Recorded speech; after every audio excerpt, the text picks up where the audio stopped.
Welcome to Paranormal Nightshift, where the shadows tell their secrets and your chilling fan stories come to life.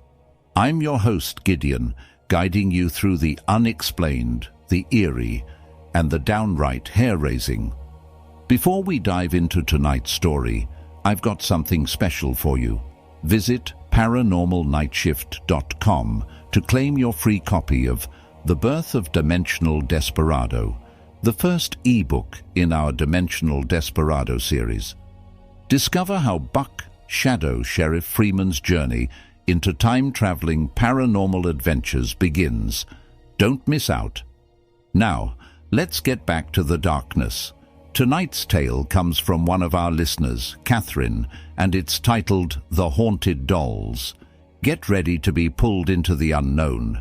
This one might have you sleeping with the lights on. When my daughters were just 3 and 4 years old, their father, my ex-husband at the time, sent them a pair of dolls from Germany, where he was stationed.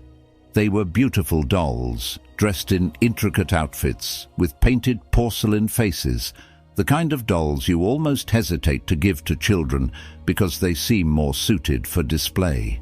But my daughters adored them instantly. The dolls even talked, with factory-recorded voices that chirped phrases like, "I love you," and "Let's play," in soft, sing-song tones.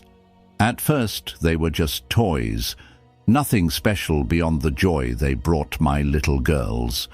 The house was filled with their laughter as they played with the dolls, imagining adventures and tea parties.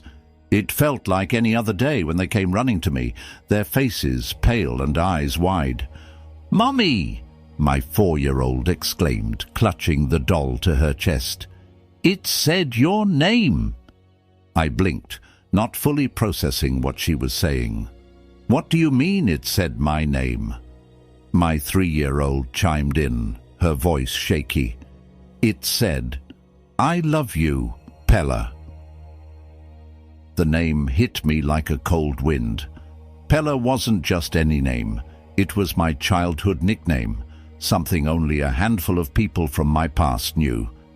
Even more unsettling, my ex-husband couldn't have known it. When we were married, he only knew me as Catherine Jennings. I never once mentioned Pella to him, not in passing, not in writing, not ever. Convinced it was a misunderstanding, I took the doll from my daughter.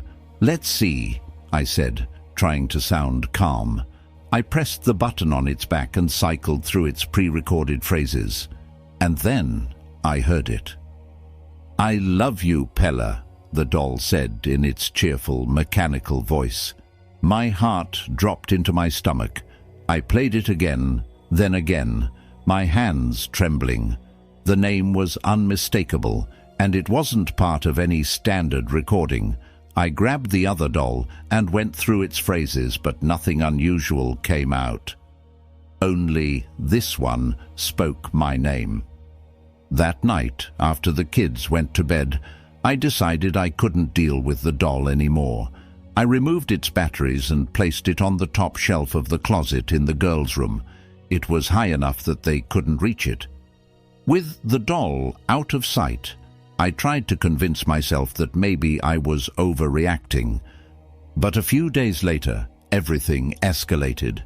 Late one evening, as I folded laundry in the living room, I heard it again. "Pella," the same cheerful voice called out. The sound was faint, but unmistakable. My heart stopped. I knew exactly where that voice was coming from. The doll with no batteries. I froze, every muscle in my body locked in place. For a moment I tried to convince myself I'd imagined it, that my tired mind was playing tricks on me. But then it said it again, louder this time. "Pella! Pella!" I ran to the girls' room and yanked open the closet door.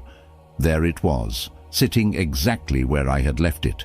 Its lifeless eyes stared back at me, its mouth frozen in a plastic smile. But even as I stared, trying to process what I was seeing, it called my name again. No batteries, no explanation.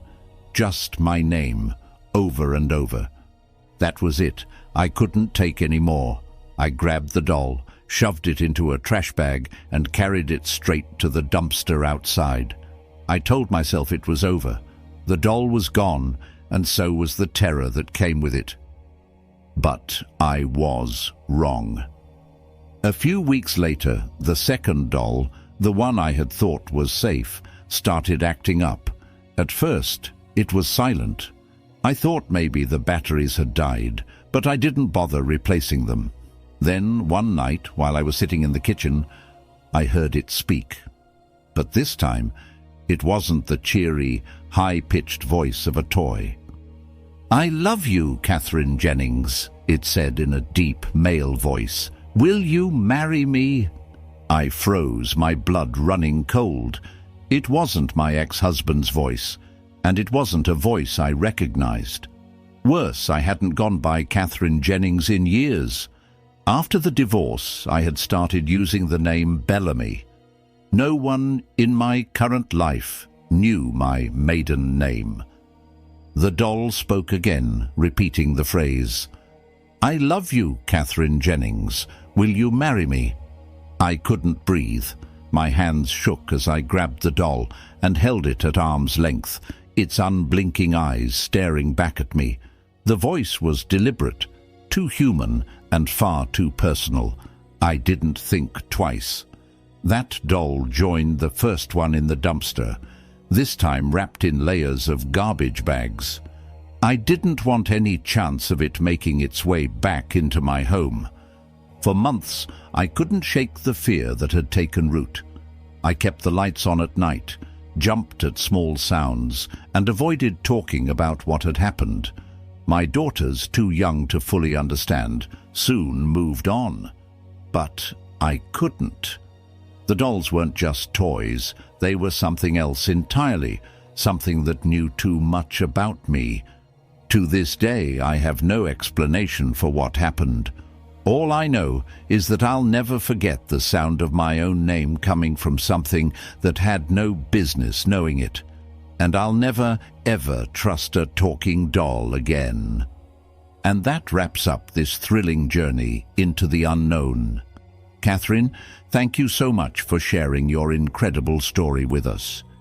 If you enjoyed this episode, consider supporting the show. You can join us on Patreon for an ad-free experience and exclusive access to all future adventures of the Dimensional Desperado. Plus, Patreon members get extra perks, so don't miss out. Not ready for Patreon? No problem. You can still support us by subscribing to the podcast on Spotify and YouTube. While you're there, drop a comment and let us know what you thought about this episode. Your feedback means the world to us. And don't forget to visit paranormalnightshift.com to grab your free copy of The Birth of Dimensional Desperado, the first ebook in the series. It's the perfect way to dive even deeper into Buck Shadow Sheriff Freeman's wild and mysterious adventures. Finally, if you've got a story of your own, don't be shy. Head over to Paranormal Nightshift to submit it. We'd love to hear from you.